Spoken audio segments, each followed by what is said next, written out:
कळीदार व मऊ राहणारे, लुसलुशीत राहणारे मोदक बघूयात. मी 1 वाटी इंद्रायणी तांदूळ घेतले, ते 3-4 पाण्याने स्वच्छ धुवून घेतलेत आणि ते 3-4 तासासाठी भिजत ठेवलेत. आता आपण एक जाड तळ्याची कढई घेतली, त्यामध्ये 1 चमचा तूप घातला आणि ओल्या नारळाचा चव छान खमंग भाजून घेतला. त्यामध्ये अर्धी वाटी गूळ घातला. आपलं मोदकाचं सारण तयार. 3-4 तास भिजत ठेवलेले तांदूळ छान मिक्सरला बारीक वाटून घेतले. आता एक जाड तळ्याची कढई घेतली, त्यामध्ये आपल्याला उकड काढून घ्यायची आहे. छान उकड काढून घेतली, हाताच्या साहाय्याने मळून घेतली. त्याचा एक छोटा गोळा घेऊन मी तो अंगठ्याच्या साहाय्याने त्याची एक पारी तयार केली आहे. आता आपण पारंपरिक पद्धतीचा मोदक तयार करायचा आहे.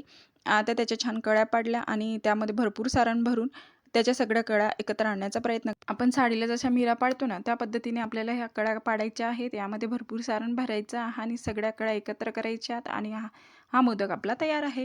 अशाच पद्धतीने सर्व मोदक बनवून घ्यायचे. आता आपण मोदक वाफून घेऊ. त्यावर मी केशरच्या काड्या लावल्या होत्या. सर्व मोदक बनवून रेडी आहेत. रेसिपी आवडली असेल तर एक लाईक करा.